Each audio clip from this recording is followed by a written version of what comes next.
혼주석에 누가 앉으실 건가요? 민호 어머니가 물어봤을 때 지연이가 대답했어요. 엄마가 앉으실 거예요. 그러자 민호 어머니의 표정이 굳어졌어요. 계모가 무슨 낯으로 거길 앉아요? 민호 아버지도 거들었어요.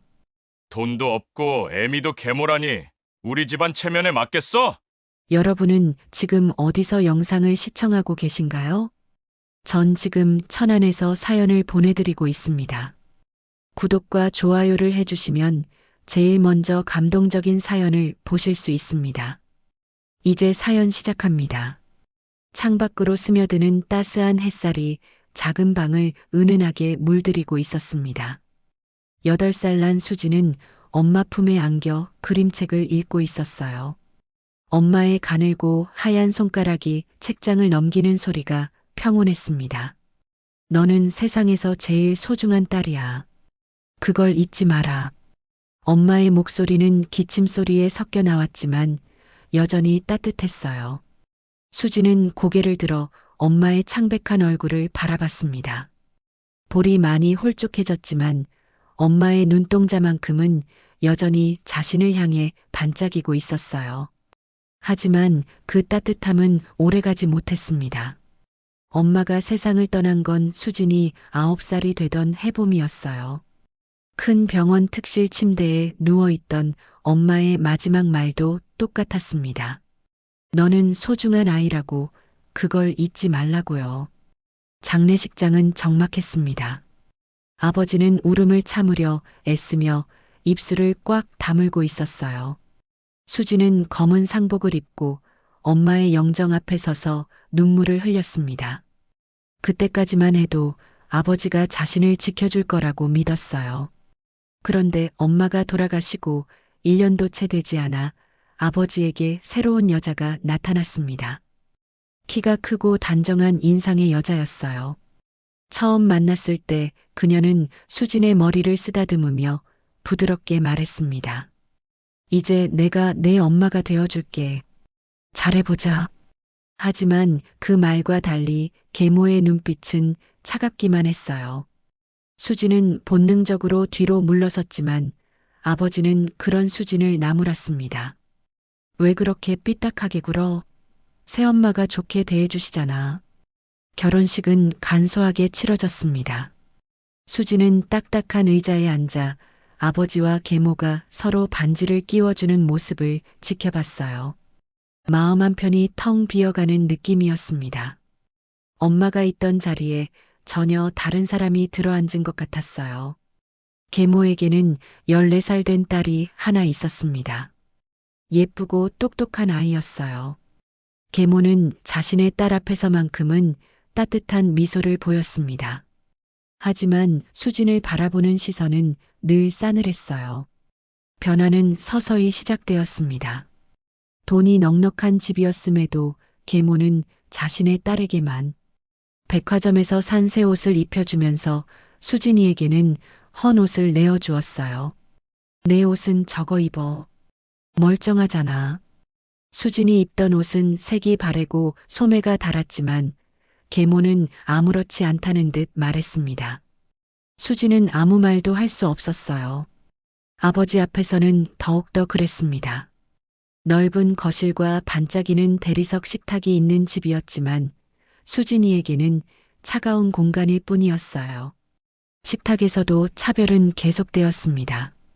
계모의 딸 그릇에는 갈비찜과 새우튀김이 가득했지만 수진이 그릇에는 김치와 나물만 있었어요. 수진이 다른 반찬을 집으려 하면 계모는 차가운 눈빛으로 노려봤습니다. 너 혼자 다 먹을 셈이니? 양보할 줄 알아야지. 아버지는 그런 상황을 보면서도 계모의 편만 들었습니다. 수진이 억울함을 토로하려 하면 오히려 아버지가 화를 냈어요. 내가 착하게 굴면 되는 거 아니냐? 새엄마 속 좀 그만 썩여라. 학교에서도 상황은 비슷했습니다. 수진의 옷이 남루하다고 놀리는 아이들이 생겼어요. 도시락도 변변치 않았습니다. 다른 친구들이 색색의 반찬이 들어간 도시락을 펼칠 때 수진이 도시락에는 밥과 김치만 들어 있었어요. 점심시간이 괴로웠습니다. 혼자 구석진 자리에서 급하게 밥을 먹고 도서관으로 피해 다녔어요.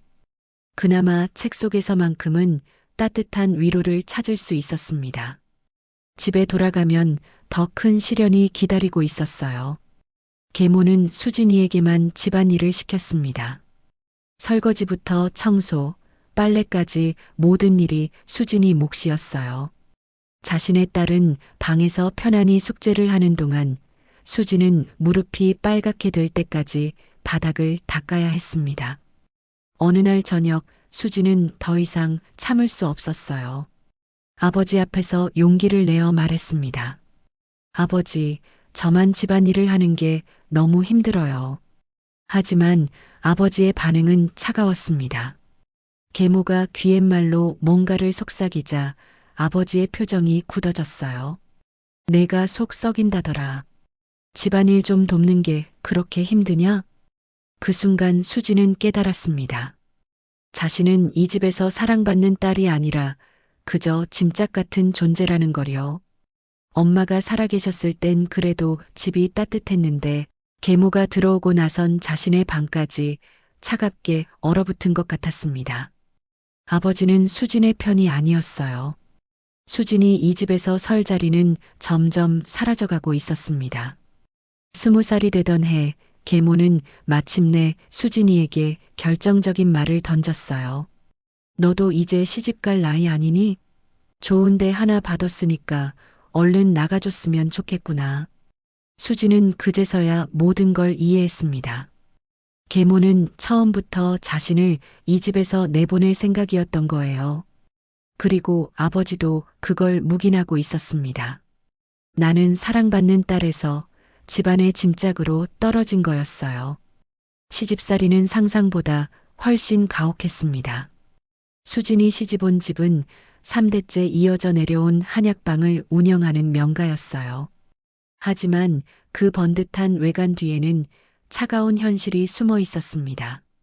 결혼한 지 1년이 지나도 아이가 생기지 않자 시어머니의 시선이 날카로워졌어요. 처음에는 그저 은근한 눈치였지만 2년이 지나고 3년이 지나면서 노골적인 핀잔으로 바뀌었습니다. 시어머니는 아침마다 제사상을 차리면서 조상님께 빌었어요. 조상님, 우리 집안의 대를 이을 손자를 점지해 주십시오. 그 말을 들을 때마다 수진의 가슴은 바늘로 찌르는 것 같았습니다. 자신 때문에 집안이 끊어질지도 모른다는 죄책감이 밀려왔어요. 병원을 다녀도 별다른 이상이 없다고 했지만 그것만으로는 시댁의 의욕을 풀 수 없었습니다. 시어머니는 수진이 부엌에서 설거지를 할 때마다 옆에 서서 차가운 말을 던졌어요. 며느리가 애를 못 낳으니 조상님께 얼굴을 들 수가 없다. 수진은 고개를 숙이고 그릇을 닦았습니다. 찬물에 손이 빨갛게 트도록 설거지를 했지만 마음의 상처보다 아프진 않았어요. 남편 민수는 그런 상황을 보면서도 별다른 위로를 해주지 않았습니다. 오히려 술을 마시고 들어온 날이면 짜증을 냈어요. 왜 이렇게 답답하게 굴어? 엄마 말씀이 틀렸냐? 그럴 때마다 수지는 방 한구석에 웅크리고 앉아 눈물을 흘렸습니다.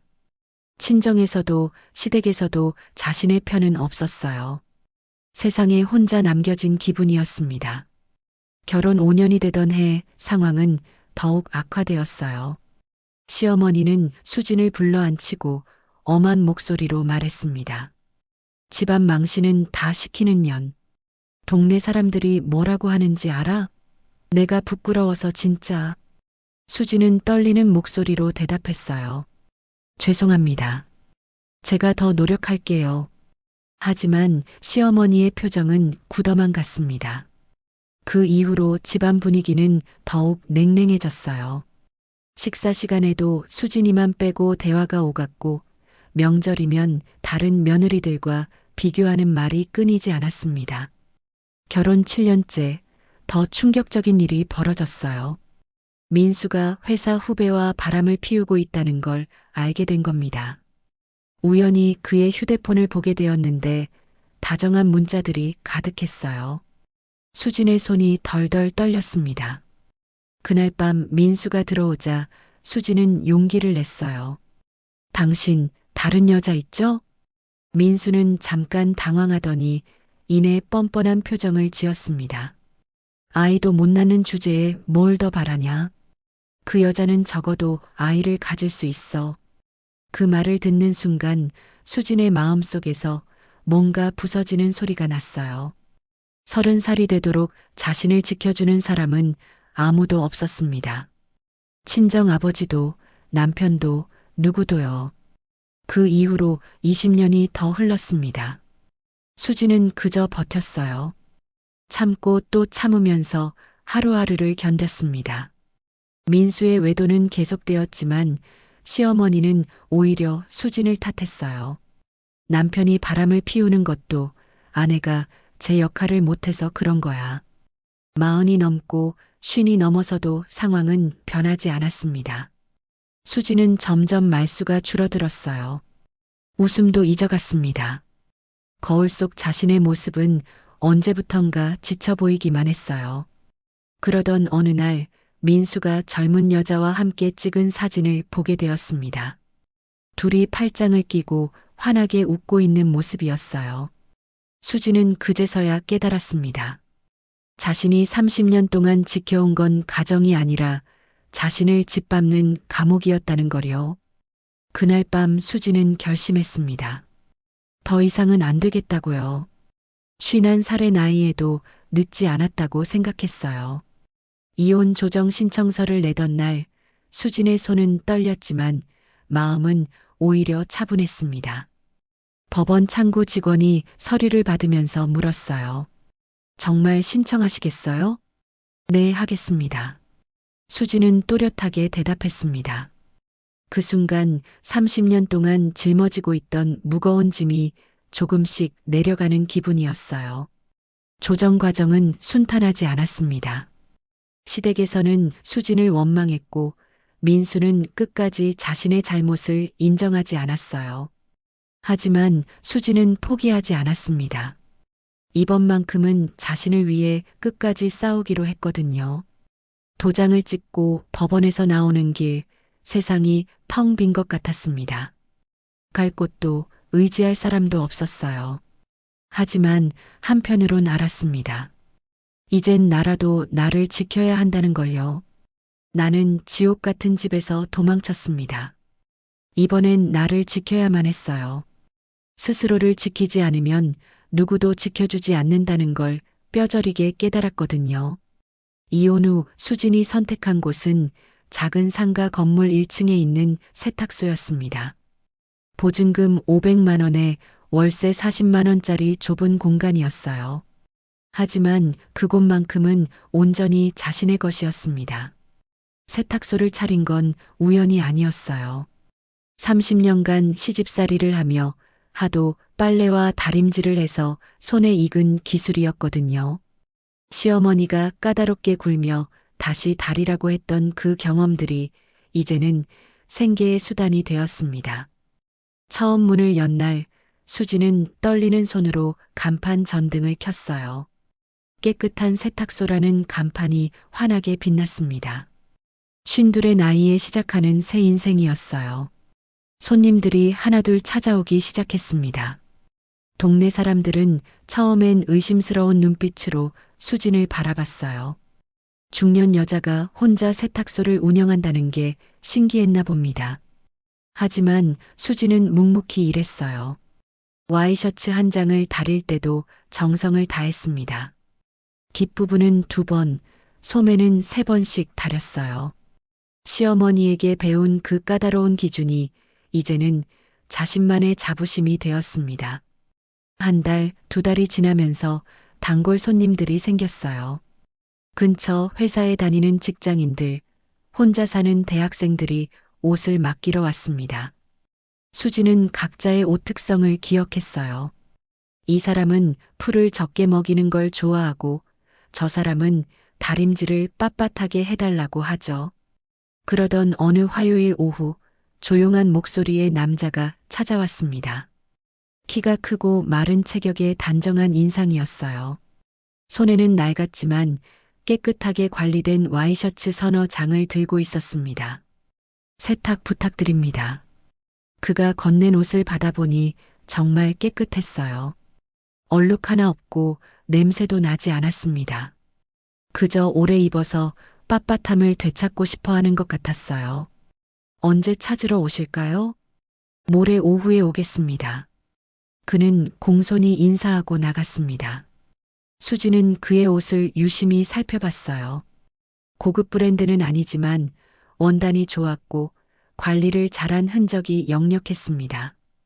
약속한 날 그는 정확히 오후 2시에 나타났어요.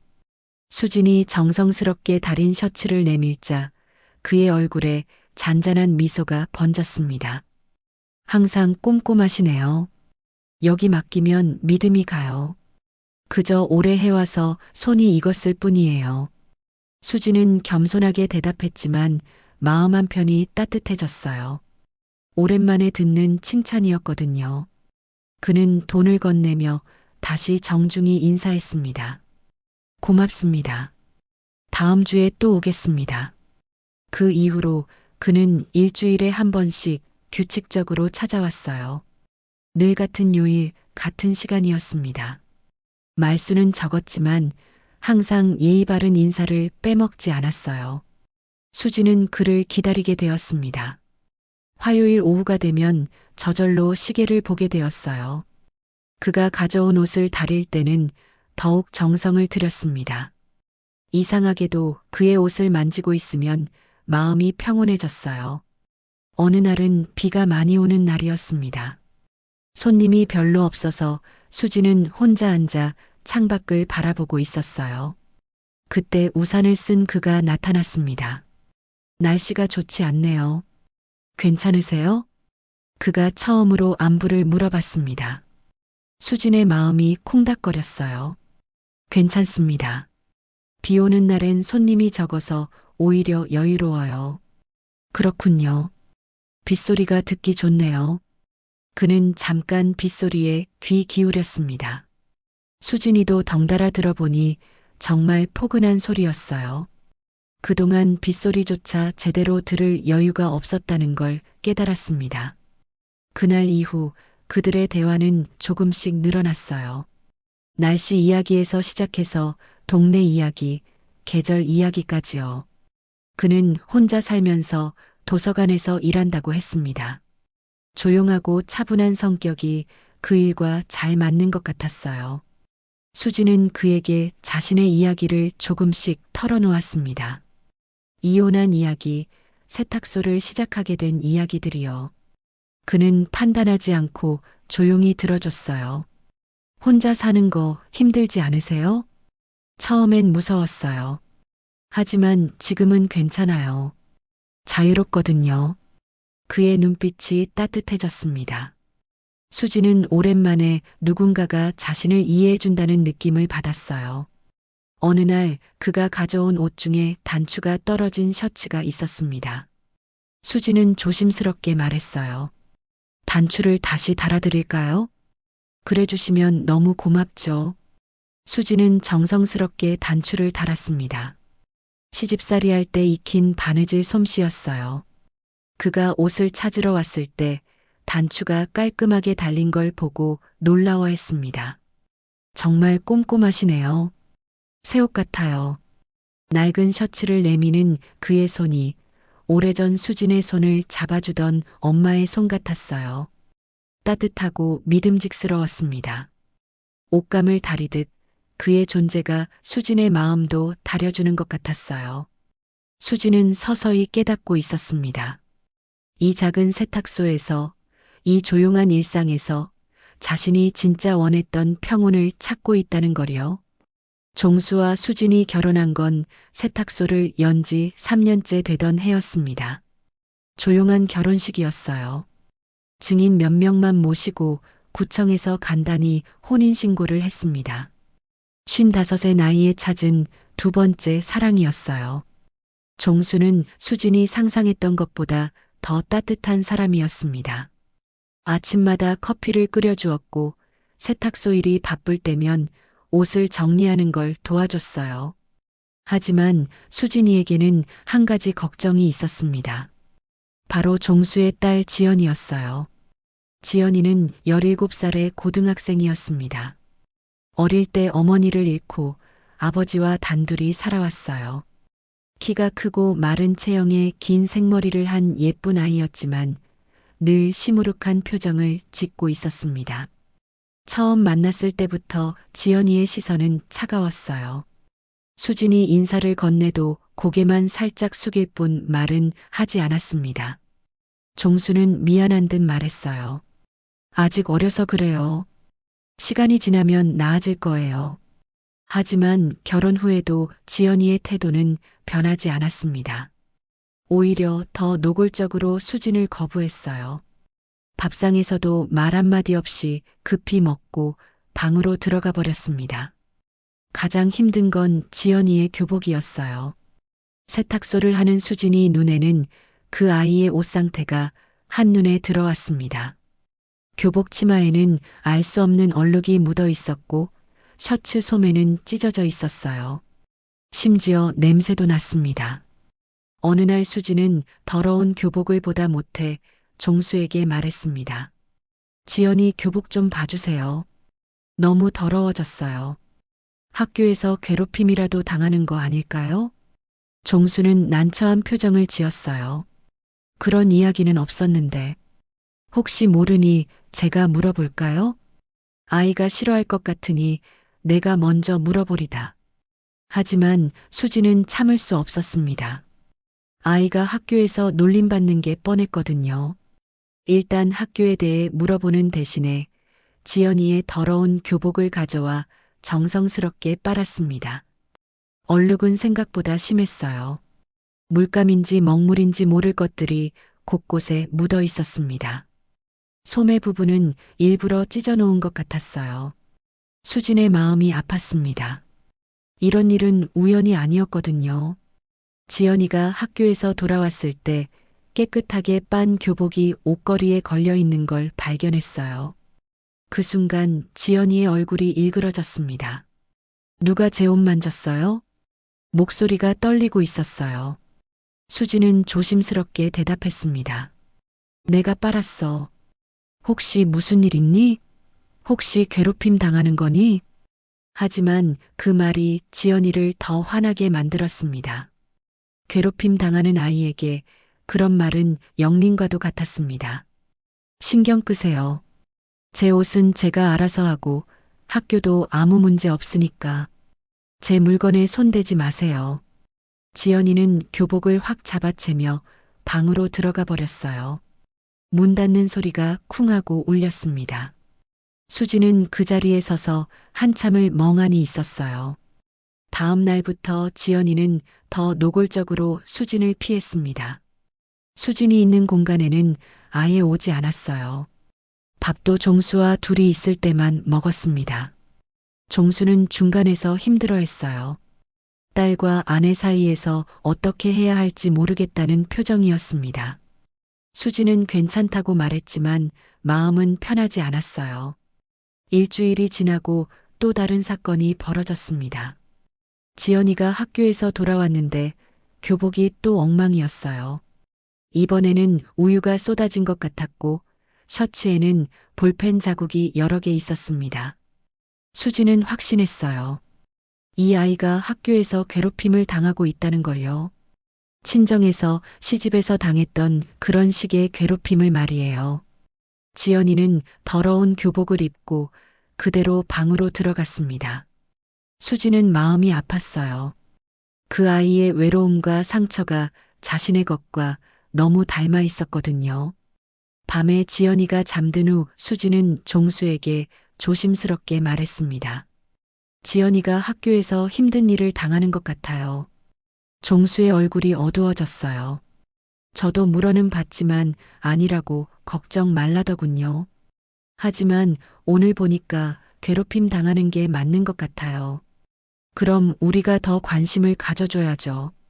하지만 어떻게요? 관심을 줬다가 아예 집에도 들어오지 않을까 걱정이에요. 종수는 다 알면서도 수진이 더 멀어질까봐 아무것도 하지 못한 것 같았습니다. 수지는 밤새 고민해봤지만 답을 찾을 수 없었습니다. 지연이의 마음을 여는 건 생각보다 어려웠어요. 아이는 마치 가시돋친 고슴도치 같았습니다. 어느 날 밤 수지는 지연이의 방 앞을 지나다가 작은 흐느낌 소리를 들었어요. 아이가 울고 있는 소리였습니다. 수진의 가슴이 미어졌어요. 그 아이의 차가운 눈빛 속에서 수지는 어릴 적 자신을 봤습니다. 외롭고 버려진 아이의 모습을요. 엄마를 잃고 새엄마를 받아들이지 못했던 그때의 자신 말이에요.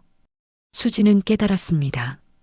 지연이가 자신을 거부하는 건 단순히 새엄마가 싫어서가 아니라는 걸요. 아이도 상처받고 있었습니다. 학교에서도 집에서도 마음 둘 곳이 없는 그 아이가 자신을 지키는 방법이 거부였던 거예요. 하지만 수진이도 어떻게 해야 할지 몰랐습니다. 자신 역시 아직 상처투성이었거든요. 어린 시절의 상처가 지연이를 통해 다시 되살아나는 것만 같았어요. 결혼으로 찾은 평온이 흔들리고 있었습니다. 희망으로 시작한 새로운 가족이 또 다른 고통의 시작이 될지도 모른다는 불안감이 밀려왔어요.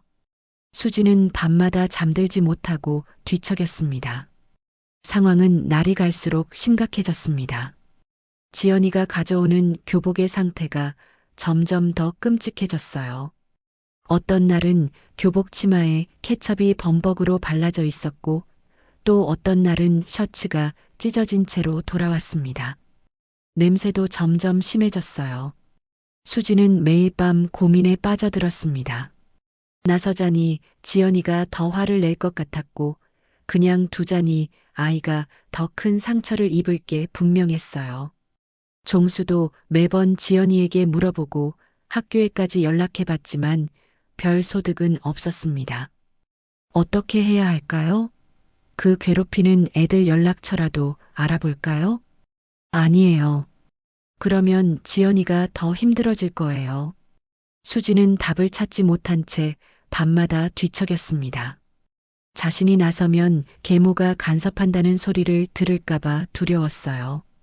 과거 시댁에서 겪었던 일들이 자꾸 떠올랐습니다. 그러던 어느 날 결정적인 사건이 벌어졌습니다. 지연이가 평소보다 훨씬 늦게 집에 돌아왔는데 입술 끝이 터져 있었어요. 교복은 더러워진 정도가 아니라 완전히 망가져 있었습니다. 지연아, 얼굴이 왜 이래? 종수가 놀라 물었지만 지연이는 대답하지 않았어요. 그냥 고개를 숙인 채 방으로 들어가 버렸습니다. 문이 닫히는 소리가 쿵 하고 울렸어요. 수지는 그날 밤 잠들 수 없었습니다. 지연이의 터진 입술과 찢어진 교복이 자꾸 떠올랐어요. 그리고 오래전 자신의 모습도 함께 떠올랐습니다.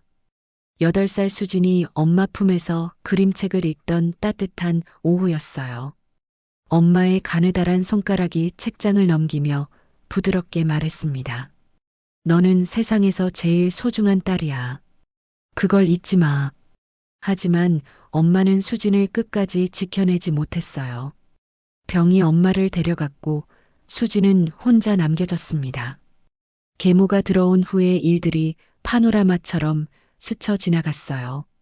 계모의 차가운 시선, 헌 옷을 내밀며 하던 말, 식탁에서의 차별, 아버지의 외면까지 그 모든 기억들이 생생하게 되살아났습니다. 나는 외면당했어요. 아무도 나를 지켜주지 않았습니다. 수지는 이불을 끌어안고 작은 소리로 중얼거렸어요. 그때 문득 깨달았습니다. 지금 지연이도 똑같은 상황에 처해 있다는 걸요. 다음 날 아침 지연이는 여전히 방에서 나오지 않았어요. 종수가 문을 두드리며 말했습니다. 지연아, 학교 안 가니? 아파요. 지연이의 목소리는 쉬어 있었어요. 수지는 가슴이 미어지는 것 같았습니다. 그 아이가 얼마나 힘들면 학교도 가지 않겠다고 하는 건지요. 종수는 회사에 가야 하기에 떨어지지 않는 발을 끌고 걱정스러운 표정으로 집을 나섰어요. 수지는 혼자 세탁소에 앉아 있었지만 일에 집중할 수 없었습니다. 점심시간이 되자 수지는 결심했어요.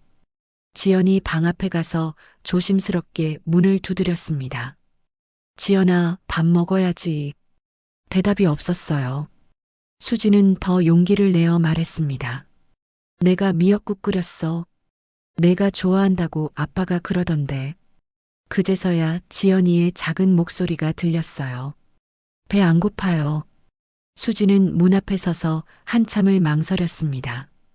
들어가자니 지연이가 더 화낼 것 같았고 그냥 두자니 아이가 굶을 것 같았어요. 그때 수지는 과거 자신의 모습을 떠올렸습니다. 계모의 괴롭힘에 시달리며 방에 혼자 웅크리고 있던 그때의 기분을요. 누군가 문을 두드리며 따뜻하게 말해주기를 얼마나 바랐는지요. 나는 다시 지옥을 보고 있었습니다. 하지만 이번엔 그 안에서 도망치지 않기로 했어요. 그 아이는 내 딸이니까요. 수지는 조심스럽게 문을 열었습니다. 지연이는 침대에 웅크리고 앉아 있었어요. 얼굴이 퉁퉁 부어 있었고 입술의 상처도 더 도드라져 보였습니다. 지연아. 수진의 목소리가 떨렸어요. 지연이는 고개를 들지 않았지만 몸을 더 움츠렸습니다. 학교에서 누가 그랬니? 지연이는 여전히 대답하지 않았어요. 수지는 침대 가장자리에 조심스럽게 앉았습니다. 나도 어릴 때 많이 맞았어. 학교에서도 집에서도. 지연이의 어깨가 살짝 떨렸어요. 수지는 계속 말했습니다. 그때 내 편이 되어주는 사람이 하나도 없었어. 엄마는 일찍 돌아가셨고 아버지는 나보다 새엄마가 더 소중했거든. 지연이가 고개를 살짝 들었어요. 눈물이 글썽글썽했습니다. 하지만 지금은 달라. 지연아, 이제부턴 내가 내 편이야. 아무도 널 건드리지 못하게 할 거다. 그 순간 지연이의 눈에서 눈물이 주르륵 흘러내렸어요.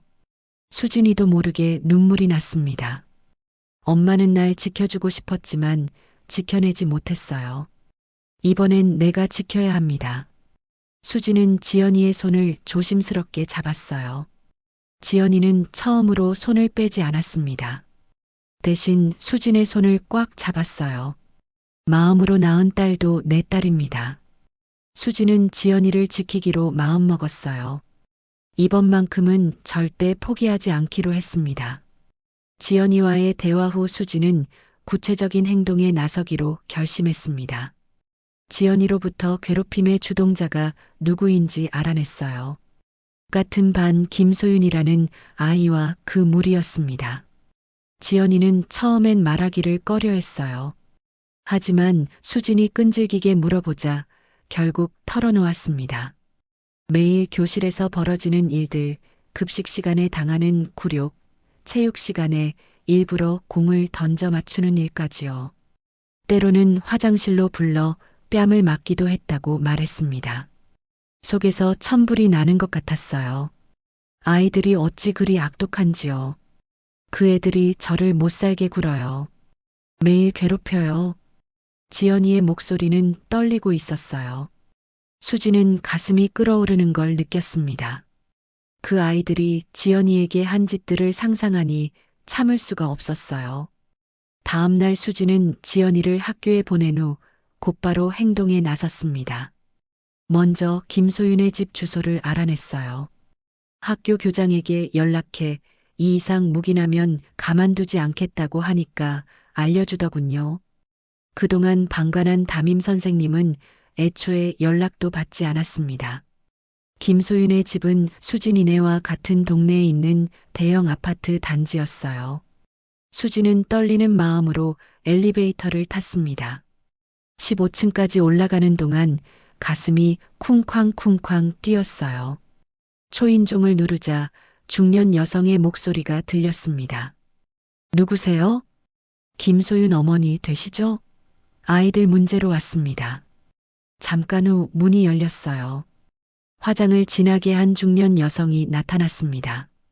고급 브랜드 옷을 입고 있었지만 표정은 불쾌해 보였어요. 무슨 일이세요? 저는 지연이 어머니입니다. 소윤이가 저희 지연이를 괴롭히고 있어서 왔어요. 그 순간 여자의 얼굴이 차가워졌습니다. 아니, 우리 애가 누굴 괴롭힌다고요? 우리 애는 착해서 그런 짓 못합니다. 수진의 목소리가 떨렸지만 단호했어요. 매일 울면서 집에 옵니다. 하루도 빠짐없이 괴롭힌다고 하더군요. 당신네 딸이 우리 딸을 괴롭혔다는 증거도 있어요. 여자는 팔짱을 끼고 비웃는 듯 말했습니다. 애들끼리 장난이었겠죠. 뭘 그렇게 예민하게 굴어요? 수지는 순간 화가 나서 중년 여성의 머리채를 잡고 싶었으나 꾹 참았습니다. 여기서 일을 벌리면 아무것도 해결이 될 것 같지 않았죠. 수진이 말이 없자 여자는 피식 웃으며 말을 이어나갔습니다. 요즘 애들 다 그래요. 너무 민감하게 받아들이시는 거 아니에요? 수지는 가방에서 지연이의 찢어진 교복 사진을 꺼냈어요. 스마트폰으로 찍어둔 것이었습니다.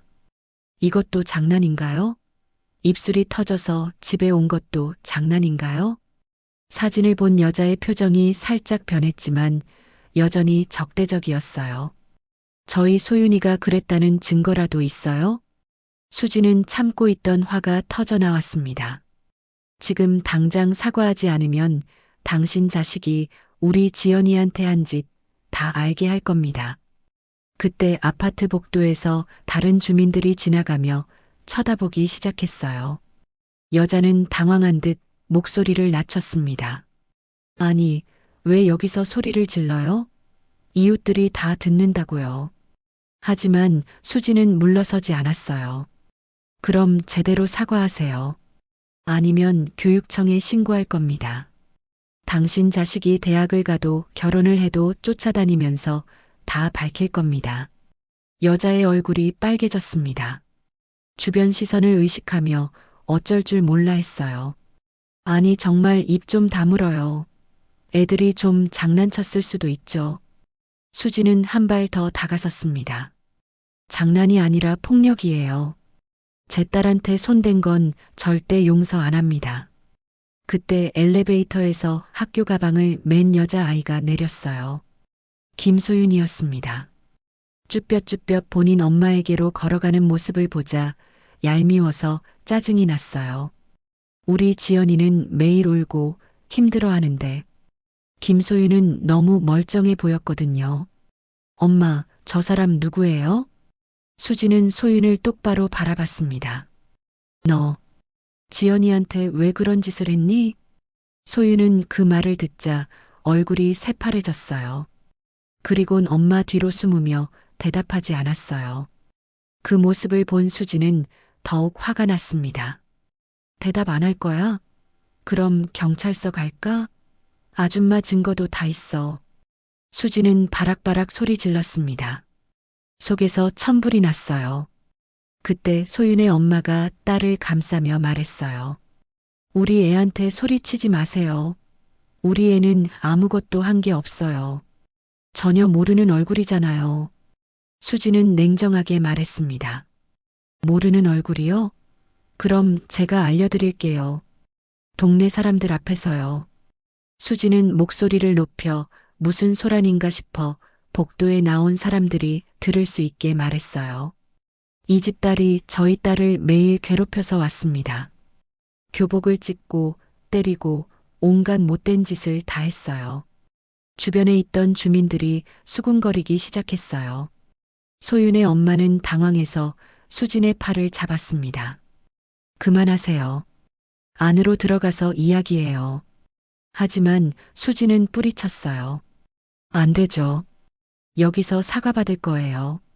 내 딸이 당한 만큼 창피를 당해봐야죠. 소윤은 얼굴이 새빨개지더니 곧이어 울음을 터뜨렸어요. 그건 김지연 걔가 잘못한 거예요. 그렇게 거지같이 하고 다니니까. 여자는 화들짝 놀라 소윤에게 소리 지르며 다그쳤습니다. 정말 내가 괴롭혔어? 왜 그랬어? 수지는 둘이 다투는 모습을 지켜봤습니다. 사람을 괴롭히는 못된 인성을 지니고 있는 소윤이는 자기의 잘못을 인정하려 들지 않았습니다. 여자가 소윤의 등을 퍽퍽 때리며 잘못했다고 사과하라고 화를 냈습니다. 입을 꾹 다물고 눈물을 뚝뚝 흘리는 소윤을 보자 소윤의 엄마는 어쩔 수 없이 먼저 고개를 숙였습니다. 죄송합니다. 진심으로 사과하는 게 맞죠? 네, 진심으로 사과드려요. 다시는 그런 일이 없도록 하겠습니다. 수지는 소윤을 바라봤어요. 너도 사과해. 소윤은 한참을 망설이다가 고개를 숙이며 대답했습니다. 죄송해요. 다음 날 오후 지연이가 학교에서 돌아왔을 때 표정이 밝아져 있었어요. 수진이에게 달려와 안겼습니다. 아줌마, 소윤이가 사과했어요. 다른 애들도 이제 저한테 안 그럴 거래요. 지연이의 눈에 눈물이 글썽거렸어요.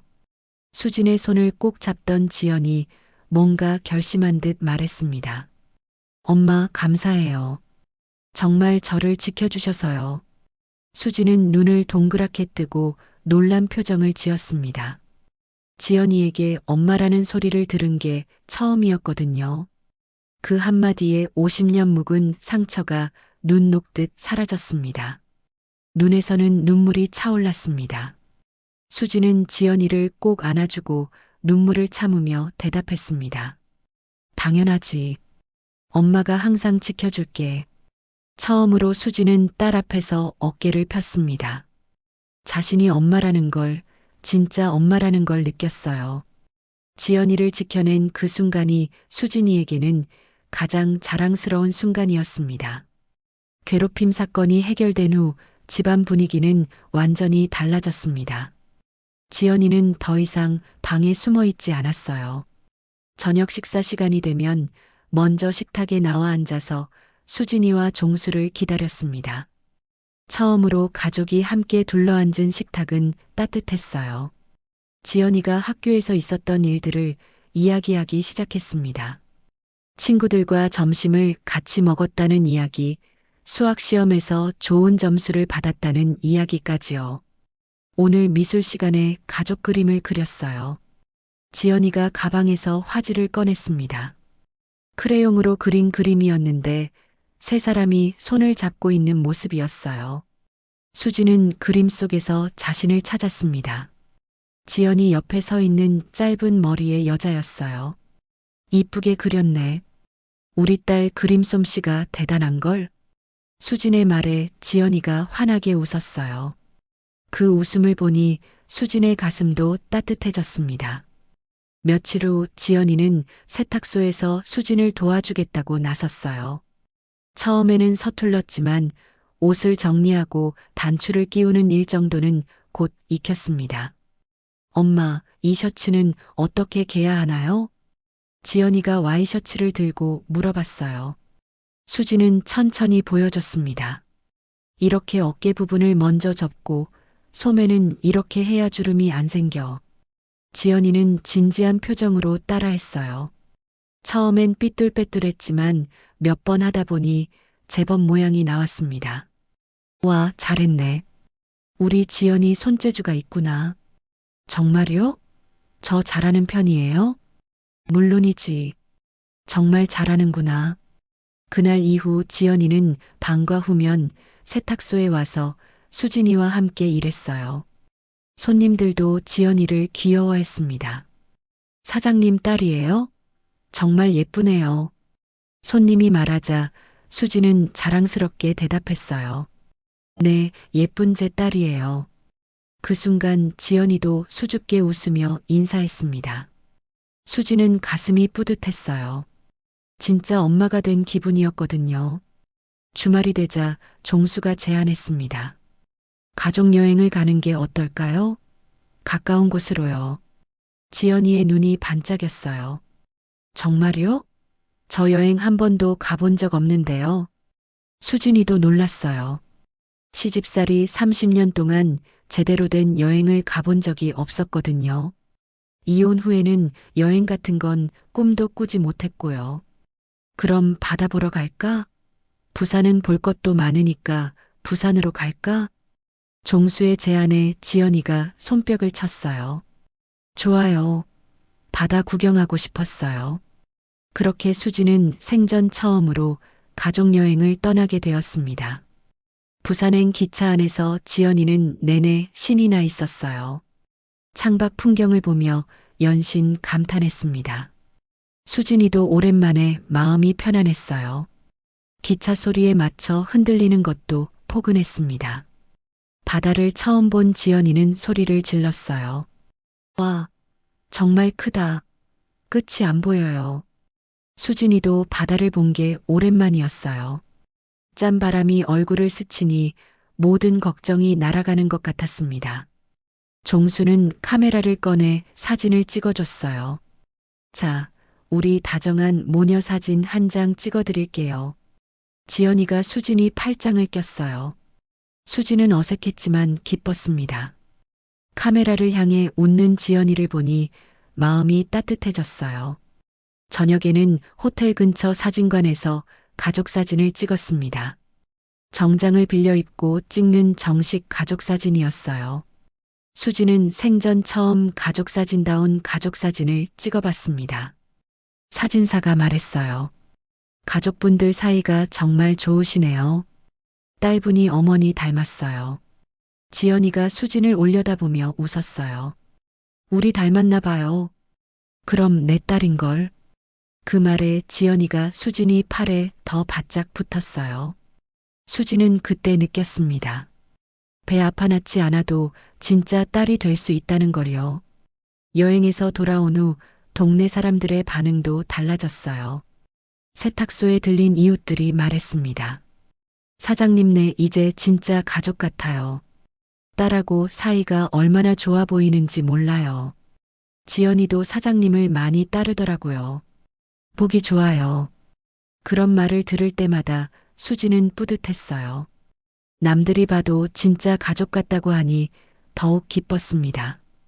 어느 날 저녁 지연이가 부엌에서 뭔가를 하고 있었어요. 수진이 다가가 보니 미역국을 끓이고 있었습니다. 엄마, 오늘은 제가 저녁할게요. 수지는 놀라면서도 고마웠어요. 우리 딸 솜씨 좀 볼까? 잘하지는 못하지만 저도 뭔가 해드리고 싶었어요. 지연이가 수줍게 말했어요. 미역국은 조금 짜고 비린 맛이 났지만 수진에게는 세상에서 가장 맛있는 음식 같았습니다. 맛있다. 우리 지연이가 직접 만든 거니까 더 맛있어. 정말요? 정말이야.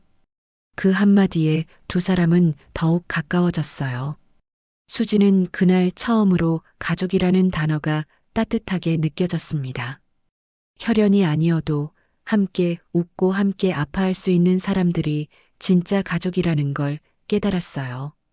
밤에 지연이가 수진이 방으로 왔습니다. 엄마 고마워요.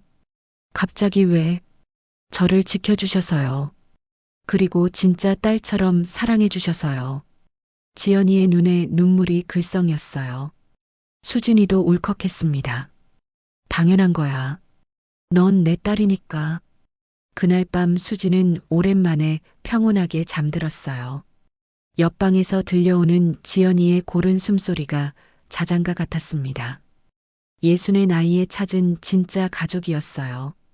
시간이 흘러 지연이는 20살이 되었습니다. 대학 입시에서 교육대학교에 합격했어요.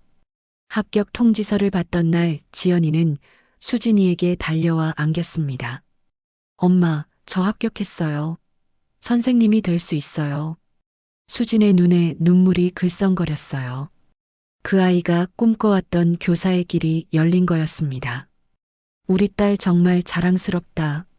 엄마가 얼마나 기쁜지 몰라.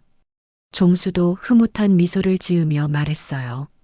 지연이가 훌륭한 선생님이 될 거야. 아빠도 정말 기뻐. 입학식 날 수진이와 종수는 함께 지연이를 배웅했습니다.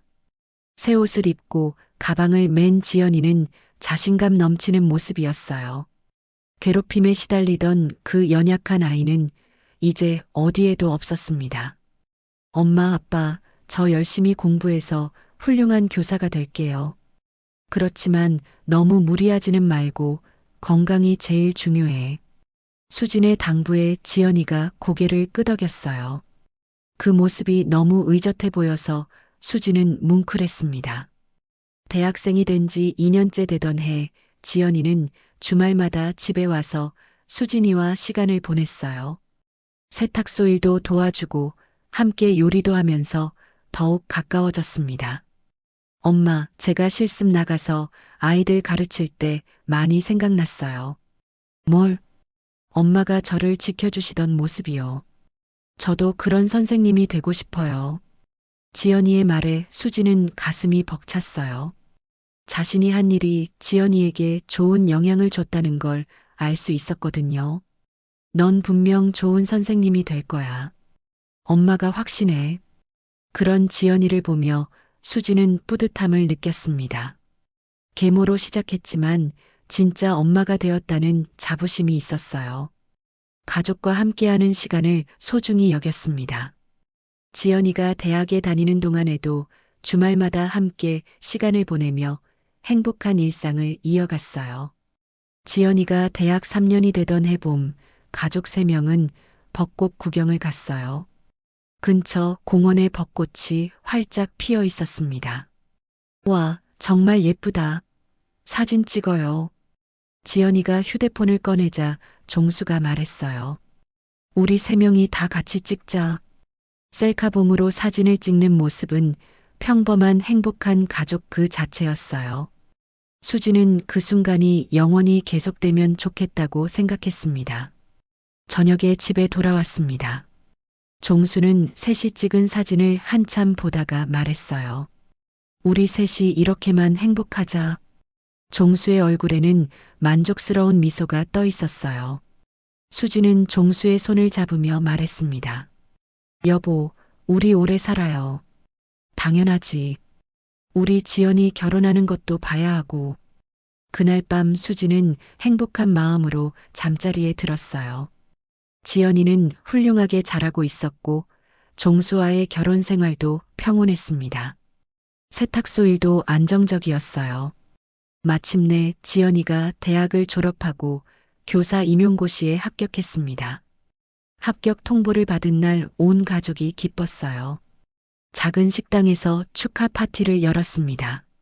정말 자랑스러워, 지연아. 엄마가 얼마나 기쁜지 몰라. 저도 엄마 덕분이에요. 엄마가 저를 믿어주셨으니까요. 종수도 흐뭇하게 웃으며 말했어요.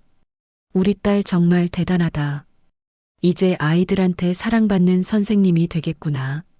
네, 엄마처럼 아이들을 지켜주는 선생님이 될 거예요. 그 말을 들으니 수지는 눈물이 날 것 같았어요. 자신이 지연이에게 한 일이 이렇게 큰 의미가 되었다는 걸 새삼 느꼈습니다. 축하 파티가 끝나고 며칠 후 예상치 못한 일이 벌어졌습니다. 종수가 갑자기 기침을 하기 시작한 거예요. 가슴에 통증까지 느껴진다고 했습니다. 처음엔 단순한 감기려고 생각했는데 가슴 통증이 점점 심해지면서 얼른 검사를 받아야 할 것 같았어요. 여보, 병원에 가서 검사 받아야겠어요. 수진의 걱정 어린 목소리에 종수는 미안한 표정을 지었어요. 수진은 그때까지만 해도 큰 병일 거라고는 상상하지 못했어요. 그저 과로로 인한 감기나 기관지염 정도로 여겼습니다. 지연이도 걱정스러운 표정을 지었지만 아빠의 건강을 의심할 정도는 아니었어요. 검사를 받고 결과가 나오기까지 일주일이란 시간이 걸렸습니다. 종수의 기침은 단순한 감기가 아니었습니다. 병원에서 받은 진단은 폐암이었어요. 이미 3기로 전이된 상태였습니다. 의사는 조심스럽게 말했어요. 늦게 발견된 상황입니다. 최선을 다하겠습니다. 수지는 그 말을 듣는 순간 머릿속이 하얘졌어요. 옆에 있던 지연이도 얼굴이 창백해졌습니다. 그 후로는 병원과 집을 오가는 나날이었어요. 종수는 항암 치료를 받았지만 몸은 점점 약해져 갔습니다. 수지는 세탁소를 제대로 운영하기도 힘들었어요. 지연이도 학교 일을 마치고 나면 병원으로 달려왔습니다. 7개월 동안의 투병 끝에 종수는 세상을 떠났습니다. 마지막 순간까지 수진이와 지연이의 손을 잡고 있었어요. 고마웠어. 정말 행복했다. 종수의 마지막 말이었습니다. 수지는 그의 손을 놓을 수 없었어요. 지연이는 아버지의 다른 손을 꽉 잡고 울었습니다. 장례를 치르는 동안 수지는 정신이 없었어요. 지연이가 모든 걸 도와주었지만 남편을 잃은 슬픔은 쉽게 가시지 않았습니다. 다시 혼자가 된다는 두려움도 밀려왔어요. 엄마, 괜찮아요. 제가 있잖아요. 지연이의 위로가 큰 힘이 되었어요. 하지만 수지는 알고 있었습니다. 지연이도 언젠가는 시집을 갈 거라는 걸요. 종수가 떠난 지 2년이 흘렀습니다. 지연이는 여전히 수진이와 함께 살면서 초등학교 교사로 일하고 있었어요. 수진이도 세탁소를 다시 정상적으로 운영하기 시작했습니다. 그런데 어느 날 지연이가 남자친구를 집에 데려왔어요.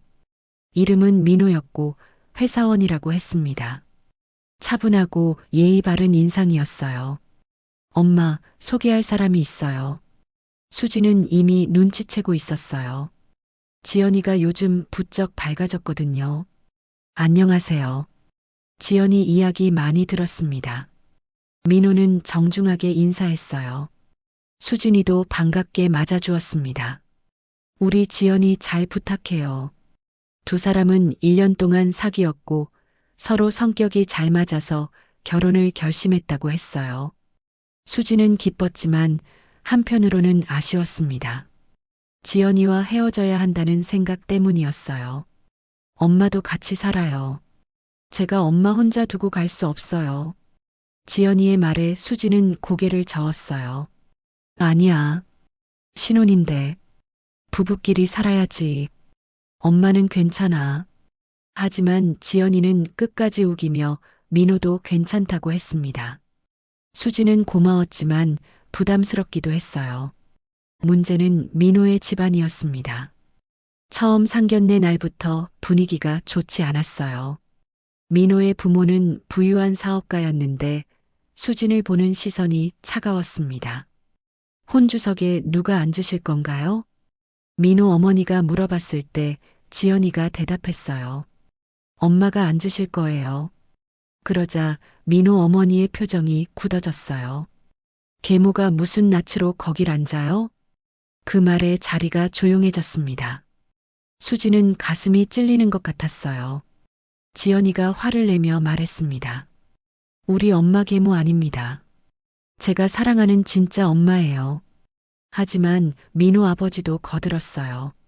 돈도 없고 애미도 계모라니 우리 집안 체면에 맞겠어? 수지는 그 순간 과거의 모든 기억이 되살아났어요. 계모에게 당했던 모욕, 시댁에서 받았던 냉대, 모든 게 다시 반복되고 있었습니다. 먼저 일어나겠습니다. 수진이 일어서려 하자 지연이가 팔을 잡았어요. 엄마 앉아 계세요. 제가 말할게요.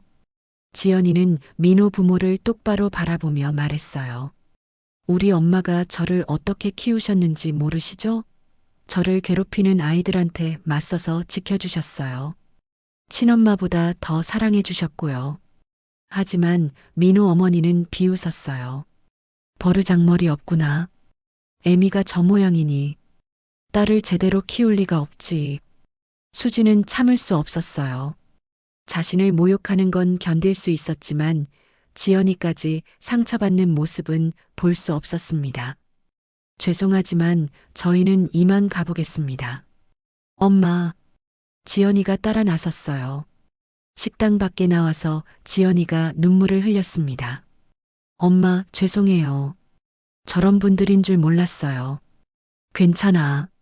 내가 잘못한 게 아니야. 하지만 수진의 마음은 괜찮지 않았어요. 또다시 내 아이를 향한 칼날이 시작된 것 같았습니다.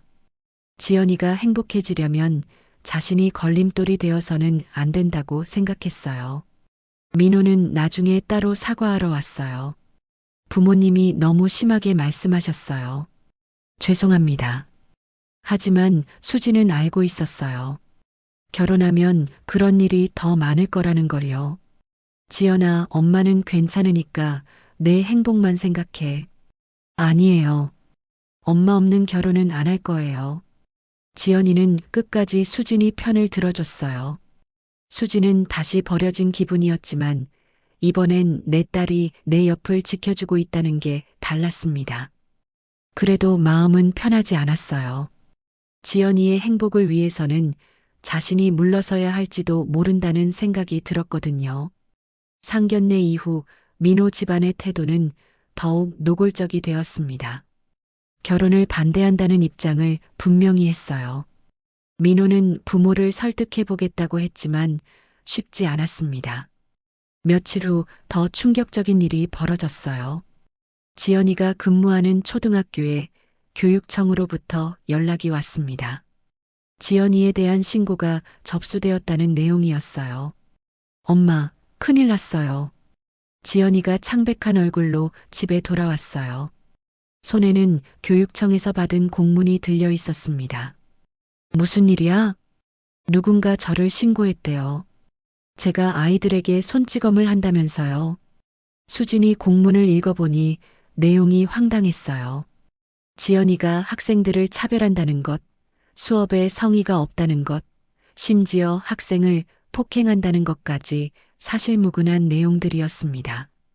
이건 말도 안 되는 소리야. 넌 그런 선생님이 아니잖아. 하지만 신고가 접수된 이상 조사는 진행되어야 했어요. 학교에서도 난처해 했습니다. 지연이는 평소 학생들과 학부모들에게 인기가 많은 선생님이었거든요. 교장 선생님이 따로 지연이를 불렀어요. 누가 이런 신고를 했는지 모르겠지만 일단 조사 기간 동안은 조심해야겠어. 네, 알겠습니다. 지연이는 억울했지만 어쩔 수 없었어요. 교육청 조사관이 학교에 와서 지연이의 수업을 참관하고 학부모들과 면담을 진행했습니다. 다행히 학부모들과 동료 교사들은 모두 지연이 편을 들어줬어요.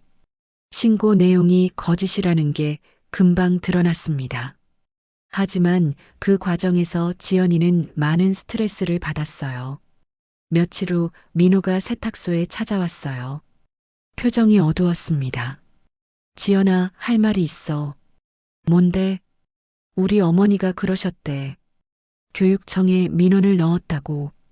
미안해. 그 말을 듣는 순간 지연이의 얼굴이 새파래졌어요. 수진이도 충격을 받았습니다. 뭐라고? 어머니가 우리 둘 사이를 갈라놓으려고 그러셨나 봐. 결혼을 반대하시니까. 민호는 미안한 마음에 고개를 푹 숙이고 주먹을 꽉 쥐었습니다. 지연이는 그 자리에서 주저앉았어요. 눈물이 쏟아졌습니다. 어떻게 그러실 수가 있어요? 민호는 입이 10개라도 할 말이 없었습니다. 정말 미안해. 나도 어머니가 저지른 일을 우연히 듣게 됐어. 진작 알았다면. 수지는 분노가 치밀어 올랐습니다. 지연이를 괴롭히던 아이들과 똑같은 짓이었어요. 아니, 더 악질적이었습니다. 이건 너무 심하네요. 지연이 인생을 망치려고 작정한 거잖아요. 정말 죄송합니다. 제가 어떻게든 해결해 볼게요. 하지만 지연이는 이미 마음이 무너져 있었어요. 그날 밤 지연이는 수진이에게 말했습니다. 엄마, 나 그냥 결혼 안 할래. 엄마도 상처받고 나도 너무 힘들어. 민호가 없어도 괜찮겠니? 그리 좋아하는 아이잖아. 지연이는 괜찮다는 대답을 끝내 하지 못했습니다. 그저 계속 울고만 있었죠. 수지는 지연이를 안아주었어요. 하지만 지연이의 오열은 멈추지 않았습니다. 나는 또다시 무력했습니다. 과거에 자신을 괴롭혔던 사람들과 똑같은 일이 반복되고 있었어요. 다음 날 민호가 다시 찾아왔어요. 이번엔 혼자가 아니라 부모와 함께였습니다. 민호 어머니는 뻔뻔한 표정으로 말했어요. 결혼은 포기하세요. 우리 아들은 더 좋은 신부감을 만날 수 있어요. 지연이는 대답하지 않았어요. 그저 고개만 숙이고 있었습니다. 수지는 가슴이 찢어지는 것 같았어요. 그럼 교육청 신고는 왜 하셨어요? 민호 아버지가 대답했어요. 그 정도는 해야 정신을 차리지 않겠어요? 어디 감히 우리 집안을 넘봐? 수지는 참을 수 없었어요. 지연이가 무슨 잘못을 했다고 그런 짓을 하세요? 하지만 민호 어머니는 비웃었어요. 우리 아들을 만난 게 잘못이죠. 그 순간 지연이가 고개를 들었어요. 눈에 눈물이 가득했지만 목소리는 단호했습니다. 나가주세요. 다시는 오지 마세요. 민호가 당황했어요. 지연아, 잠깐만. 아니, 우린 끝이야. 민호는 나가지 않으려고 버텼지만 부모님의 성화에 어쩔 수 없이 밖으로 나갔습니다. 민호 가족이 나간 후 지연이는 수진이 품에서 울었어요. 수진이도 함께 울었습니다. 딸의 손을 붙잡고 싶었지만 이번엔 자신의 손이 더 떨리고 있었어요. 엄마 때문이에요. 제가 엄마를 지키겠다고 했는데 오히려 엄마가 저 때문에 고생하시잖아요. 그런 소리 하지 마. 넌 잘못한 게 없어. 하지만 수지는 자책하고 있었어요. 자신 때문에 지연이의 행복이 망가지고 있다고 생각했습니다. 과거와 똑같이 자신은 아무것도 할 수 없는 무력한 존재였어요. 교육청 조사는 지연이에게 무혐의 결론을 내렸지만 그 과정에서 받은 상처는 쉽게 아물지 않았습니다. 지연이는 학교에서도 위축되어 있었고 집에서도 말수가 줄었어요. 수지는 밤마다 뒤척였습니다. 지연이를 지켜내지 못할까 두려웠어요. 또다시 사랑하는 사람을 잃을지도 모른다는 생각에 잠들 수 없었습니다. 교육청 신고 사건이 무혐의로 끝났지만 민호 집안의 괴롭힘은 끝나지 않았습니다. 오히려 더 교묘해졌어요. 직접적인 공격 대신 은밀한 방법을 썼습니다. 어느 날 지연이가 근무하는 학교에 익명의 편지가 배달되었어요. 지연이가 학생들에게 부적절한 언어를 사용한다는 내용이었습니다.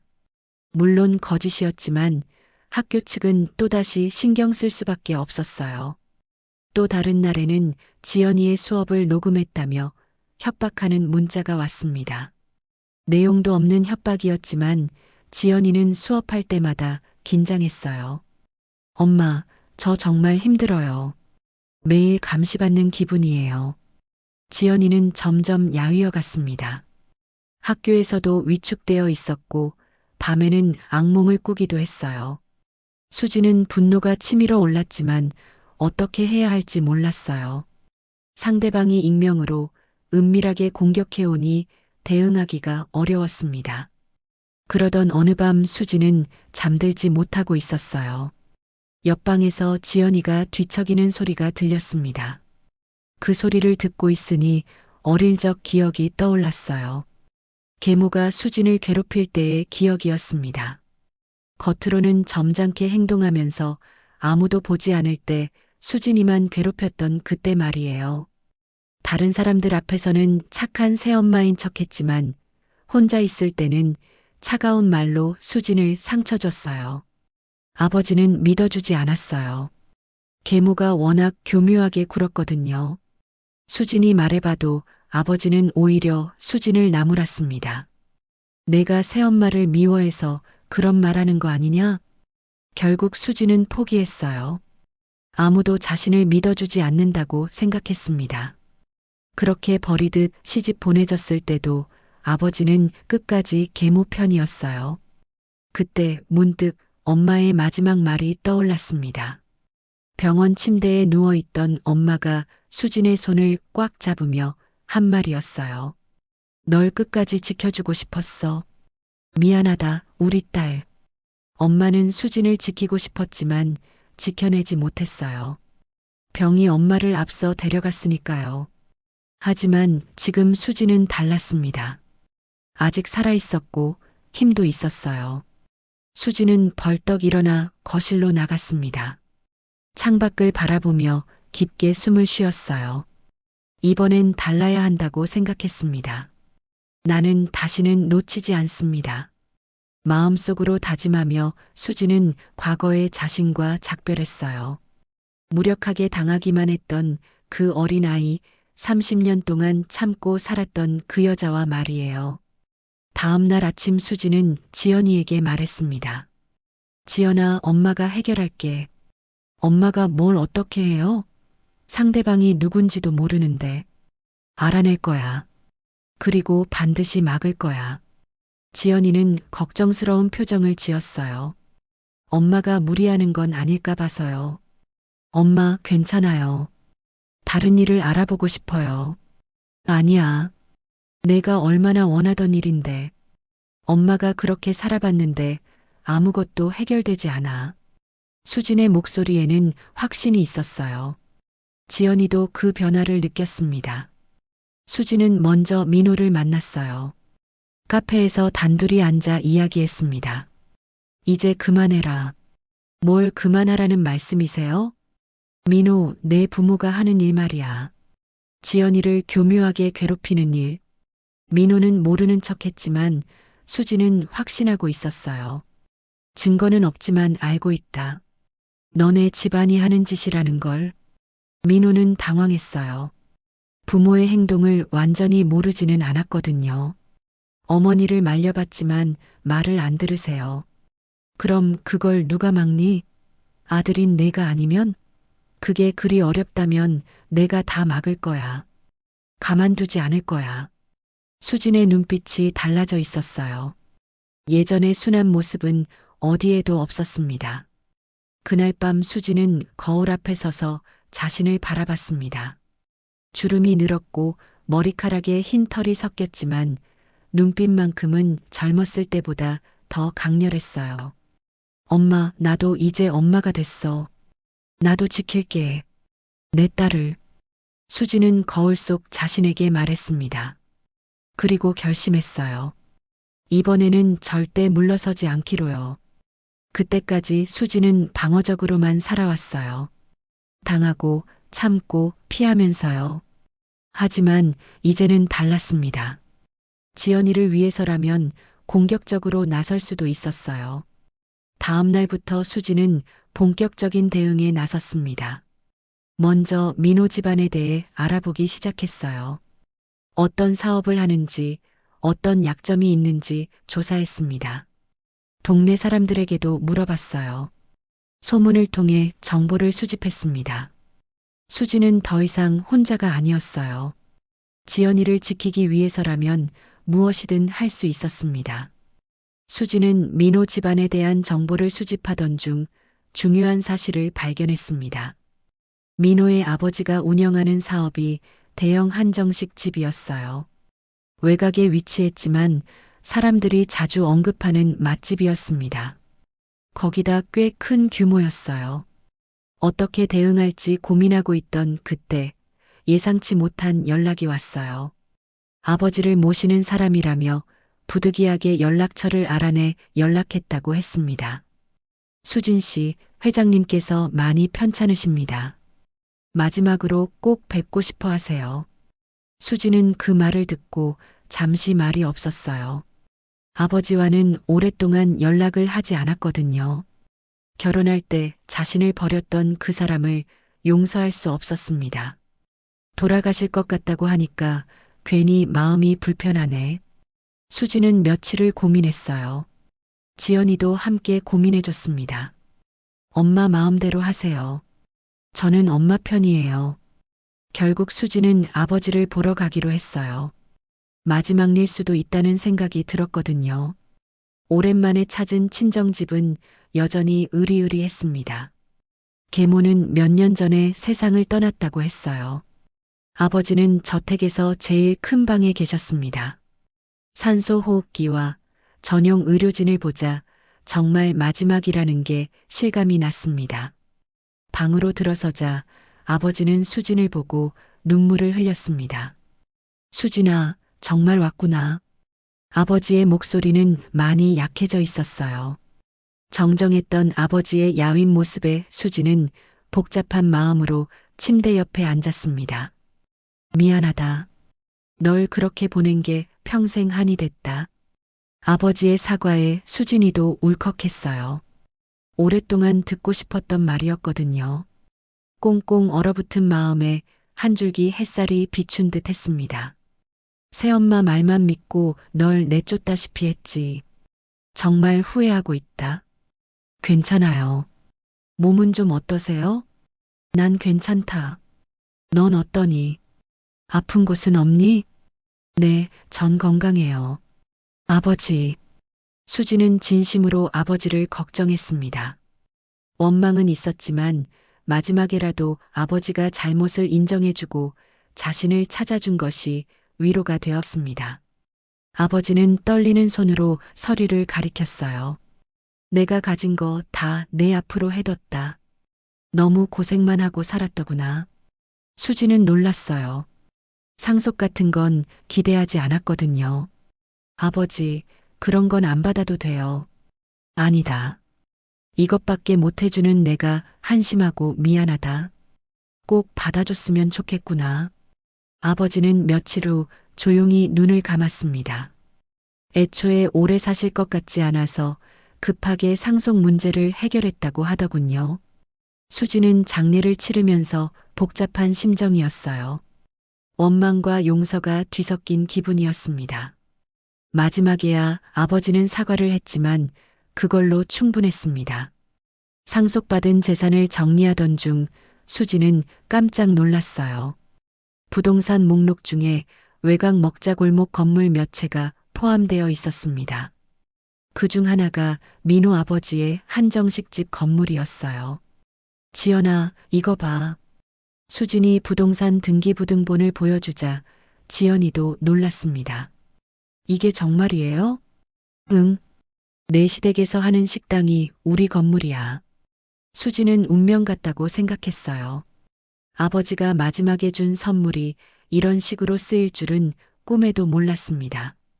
다음 날 수지는 부동산 관리회사에 연락했어요. 민호 아버지의 식당 임대차 계약서를 확인해 보고 싶다고 했습니다. 계약 갱신이 다음 달이네요. 임대인이 바뀌셨으니 새로 협의하셔야 할 것 같은데요.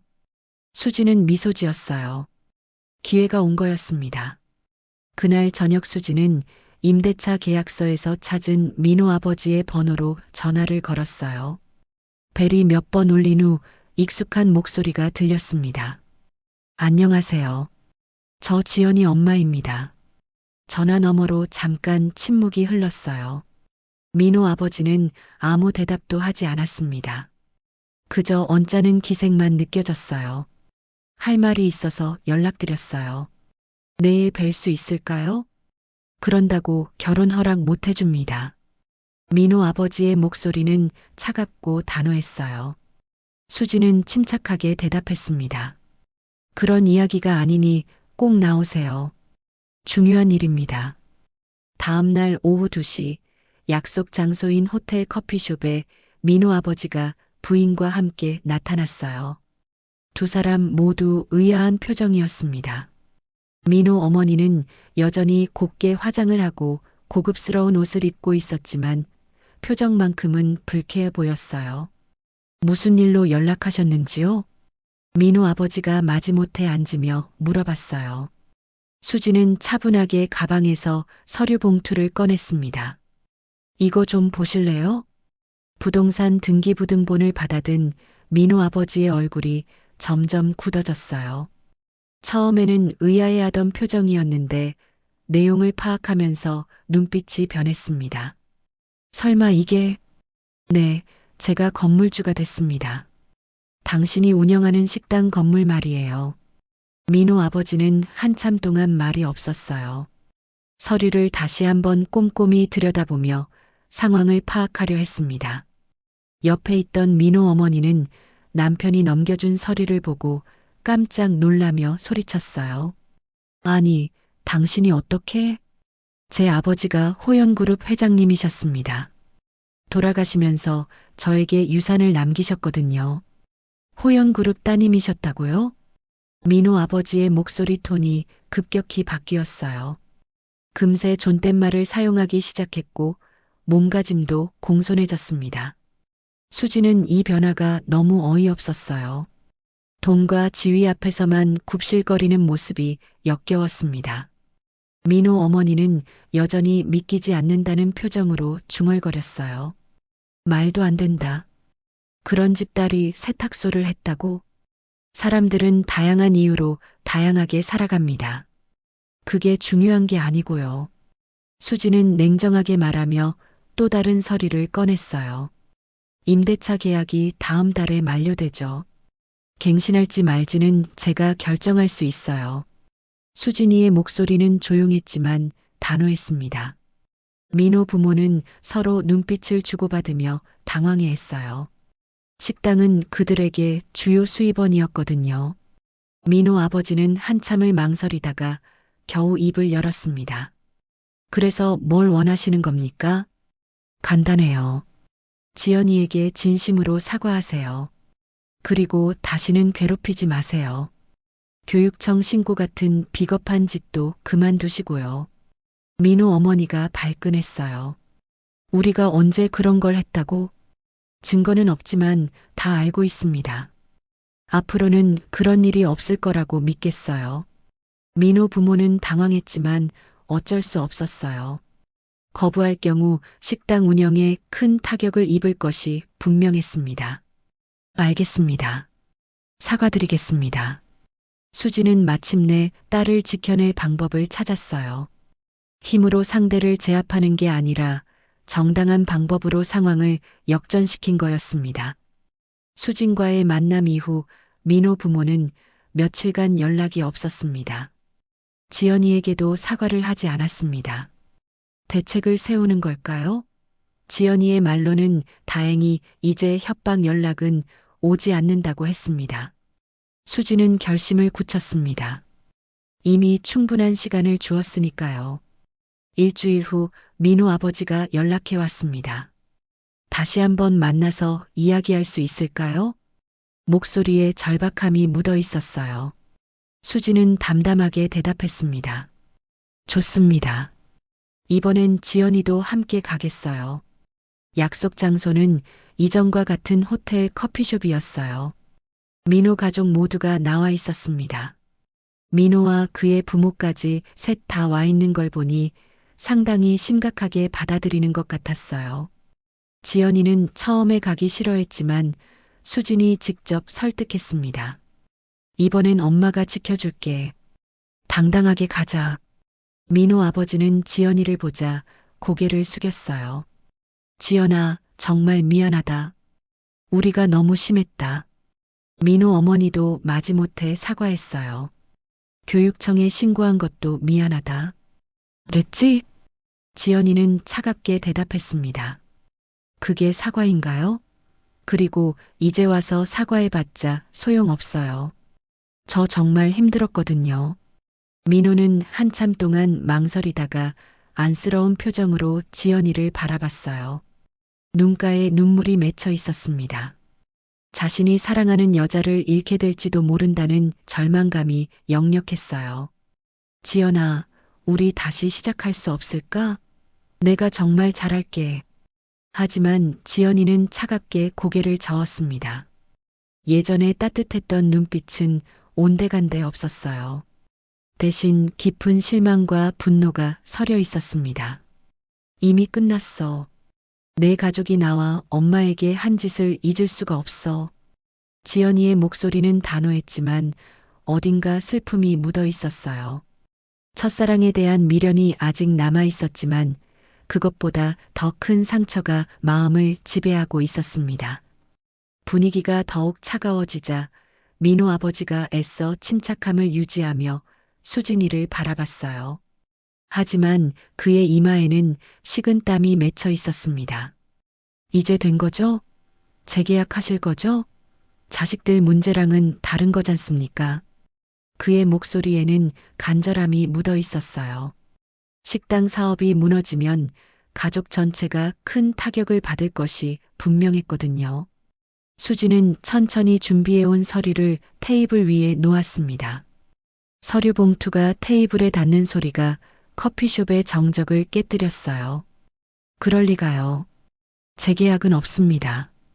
그 말에 민호 가족들의 표정이 일순간 굳어졌어요. 민호 어머니는 입을 반쯤 벌린 채 멍하니 수진이를 바라봤고 민호 아버지는 주먹을 꽉 쥐며 분노를 억누르려 했습니다. 민호는 상황을 이해하지 못하겠다는 표정으로 부모와 수진이를 번갈아 봤어요. 이게 무슨 소리예요? 민호 어머니가 떨리는 목소리로 물어봤습니다. 불안감이 극도로 치솟아 있었어요.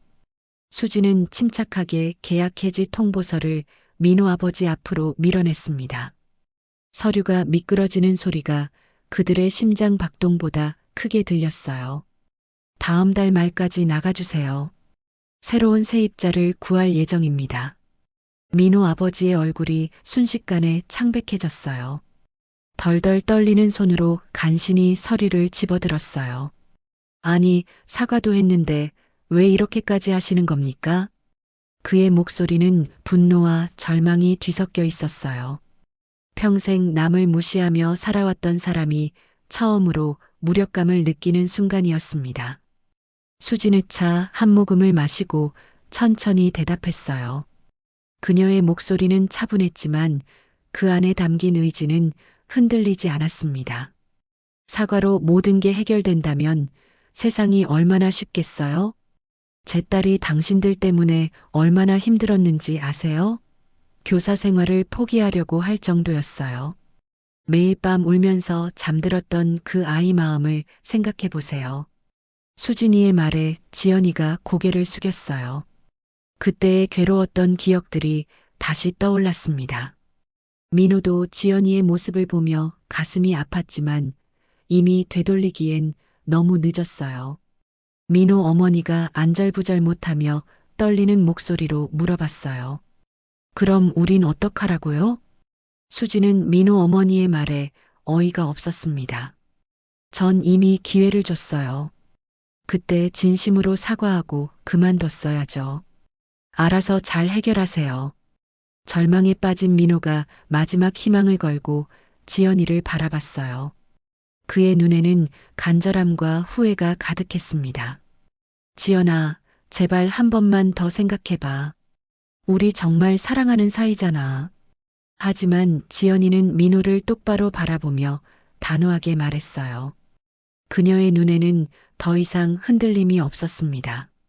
사랑한다면서 내 부모님이 날 괴롭힐 때 왜 막지 않았어? 너도 결국 내 편이 아니었잖아. 난 민호 널 더 믿을 수가 없어. 민호는 할 말을 찾지 못하고 입술만 달싹거렸어요. 실제로 부모의 행동을 적극적으로 말리지 않았거든요. 사랑하는 여자보다 가족의 체면을 더 중요하게 여겼던 자신이 부끄러웠습니다. 수지는 자리에서 일어나며 마지막으로 말했습니다. 그녀의 목소리에는 오랫동안 쌓여온 한과 분노, 그리고 마침내 찾은 자유가 담겨 있었어요. 우리는 더 이상 약자가 아닙니다. 이제야 깨달았어요. 참으면 끝나는 게 아니라 더 괴롭힘만 당한다는 걸요. 그들의 오만한 웃음이 무너져 내릴 때 수진이의 지난 세월도 위로받는 기분이었어요. 어릴 적 계모에게 당했던 모욕, 첫 시집에서 받았던 냉대, 모든 게 이 순간 보상받는 것 같았습니다. 민호 가족은 결국 아무 말도 못하고 자리를 떠났어요. 커피숍에는 수진이와 지연이만 남았습니다. 엄마 고마워요. 정말 속이 시원해요. 지연이의 얼굴에 오랜만에 환한 미소가 떠올랐어요. 우리 딸 이제 마음 편해졌지? 네, 정말 자유로워진 기분이에요. 그 후 민호는 몇 번 더 연락했지만 지연이는 단호하게 거절했어요. 결혼은 완전히 무산되었습니다. 민호 아버지의 식당은 한 달 후 문을 닫았어요.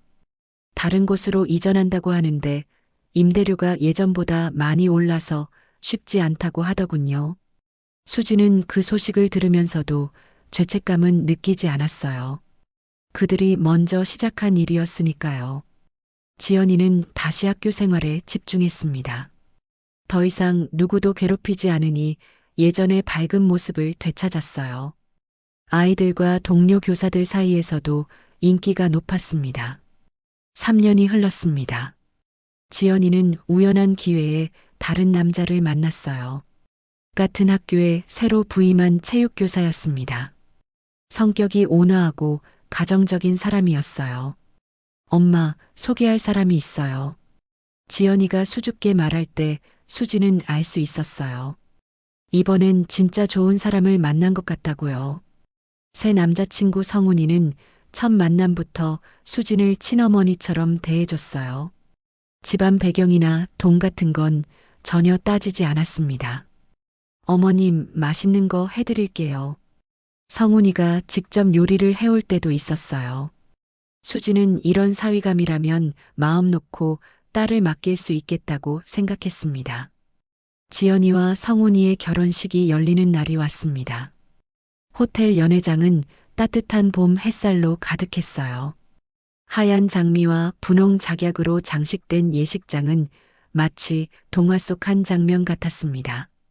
수지는 연한 보라색 한복을 곱게 차려입고 있었어요. 거울 앞에서 마지막으로 머리를 손질하며 깊은 숨을 쉬었습니다. 오늘은 정말 특별한 날이었거든요. 엄마, 준비 다 됐어요? 지연이가 웨딩드레스를 입고 들어왔어요. 하얀 드레스를 입은 그 모습이 너무 아름다워서 수지는 순간 말을 잃었습니다. 과거 괴롭힘에 시달리던 그 연약한 아이는 온데간데 없고 이제는 자신감 넘치는 신부가 서 있었어요. 우리 딸 정말 예쁘다. 세상에서 가장 아름다운 신부야. 수진의 눈에 눈물이 글썽거렸어요. 지연이도 어머니의 모습을 보며 마음이 벅찼습니다. 엄마 덕분이에요. 엄마가 지켜주지 않았다면 이런 날은 없었을 거예요. 그런 소리 하지 마. 넌 원래부터 강한 아이였어. 예식장에 들어서자 하객들이 박수를 쳤어요. 수지는 혼주석에 당당히 앉았습니다. 과거 민호 어머니가 했던 말이 떠올랐지만 이제는 전혀 상처받지 않았어요. 오히려 자랑스러웠습니다. 성훈이의 부모님도 나란히 앉아 있었어요. 그들은 처음 만날 때부터 수진이를 진짜 사돈으로 대해주었습니다. 출신이나 재산 같은 건 전혀 따지지 않았어요. 사돈, 오늘 정말 고생 많으셨어요. 성훈의 어머니가 수진의 손을 잡으며 말했어요. 고생은요. 좋은 며느리 얻어서 기분 좋은 걸요. 두 사람은 미소를 주고받았어요. 진정한 가족이 되는 순간이었습니다. 주례를 맡은 성훈이의 은사님이 말했습니다. 이제 신부가 가족들을 소개하는 시간을 갖겠습니다. 결혼식에서 가족을 소개하는 식수는 처음이었습니다. 수지는 당황하며 지연이를 쳐다봤어요. 모든 건 지연이의 서프라이즈였습니다. 지연이는 마이크를 받고 하객들을 둘러봤어요. 그리고 혼주석에 앉아 있는 수진을 바라보며 환한 미소를 지었습니다. 제 어머니를 꼭 소개하고 싶었어요. 지연이가 수진 쪽으로 손을 내밀자 하객들의 시선이 집중되었어요. 수진은 당황하다가 자리에서 일어나 지연의 곁으로 갔습니다. 이분이 제 어머니입니다. 제 인생에서 가장 자랑스러운 분이에요. 지연이의 목소리가 예식장에 울려 퍼졌어요. 하객들이 따뜻한 박수를 보냈습니다. 저희는 피가 섞이지 않은 모녀입니다. 하지만 이 세상 어떤 친엄마보다 저를 사랑해 주셨어요. 지연이는 잠시 멈춘 후 계속 말했어요. 제가 어려움에 처했을 때 끝까지 저를 지켜주셨습니다. 저를 위해 용기를 내주셨고 저를 믿어주셨어요. 덕분에 오늘 이 자리에 설 수 있게 되었습니다. 수진의 눈에서 눈물이 흘러내렸어요. 하객들 중에서도 감동해서 우는 사람들이 보였습니다. 엄마, 정말 감사해요. 그리고 사랑해요. 지연이가 마이크를 내려놓고 수진을 꼭 안았어요. 두 사람은 그렇게 한참을 안고 있었습니다. 나는 이제야 진짜 엄마가 되었다고 생각했어요. 피로 맺어진 관계가 아니어도 서로 사랑하고 지켜주는 마음이 있다면 진짜 가족이 될 수 있다는 걸 깨달았습니다. 예식이 끝나고 사진 촬영을 할 때였어요. 가족 사진을 찍으려고 하는데 사진사가 말했습니다. 어머님들도 같이 들어오세요. 성훈이 어머니와 수진이 나란히 서자 지연이가 말했어요. 우리 정말 가족 같아 보이죠? 응, 진짜 가족이야. 수진이 대답하자 성훈이 어머니도 고개를 끄덕였어요. 사진을 찍은 후 지연이와 수진은 조용한 곳에서 잠시 둘만의 시간을 가졌습니다. 엄마, 오늘 정말 행복해요. 엄마도 행복해. 우리 딸이 좋은 사람 만나서. 지연이가 수진의 손을 꼭 잡았어요. 앞으로도 계속 함께해요. 엄마는 제 인생에서 가장 소중한 분이에요. 딸의 손이 수진의 손을 꼭 잡고 있었어요. 따뜻하고 든든했습니다. 이번엔 놓지 않을 거라는 다짐이 느껴졌어요. 우리는 진짜 가족이니까. 수진은 마음속으로 말했습니다. 어린 시절 잃어버린 가족, 첫 결혼에서 찾지 못한 진정한 유대감을 이제야 찾았어요. 혈연이 아닌 선택으로 만들어진 가족이었지만 그 어떤 가족보다 단단하고 따뜻했습니다. 저녁 무렵 피로연이 끝나고 집에 돌아가는 길이었어요. 지연이와 성훈이는 신혼여행을 떠났고 수지는 혼자 집으로 향했습니다. 택시 창밖으로 보이는 도시의 불빛들이 반짝거렸어요. 수지는 오늘 하루를 떠올리며 미소 지었습니다. 65의 나이에 찾은 진짜 가족, 그것으로 충분했어요. 집에 도착해서 한복을 벗고 편한 옷으로 갈아입었어요. 거실에 앉아 오늘 찍은 사진들을 보니 정말 행복해 보였습니다. 특히 지연이와 손을 꼭 잡고 찍은 사진이 가장 마음에 들었어요. 수지는 그 사진을 액자에 넣어 거실 가장 잘 보이는 곳에 놓았습니다. 그리고 소파에 앉아 차 한 잔을 마시며 생각했어요. 길고 긴 여행이 끝났다는 기분이었습니다. 어린 시절의 상처, 첫 결혼의 고통, 지연이와의 갈등과 화해, 그리고 오늘의 기쁨까지 모든 것이 이 순간을 위한 여정이었던 것 같았어요. 한 사람의 사연이 이렇게 기구할 수 있을까요? 결국에는 행복해진 수진의 이야기에 감동받으셨다면 구독과 좋아요로 힘을 주세요. 감사합니다.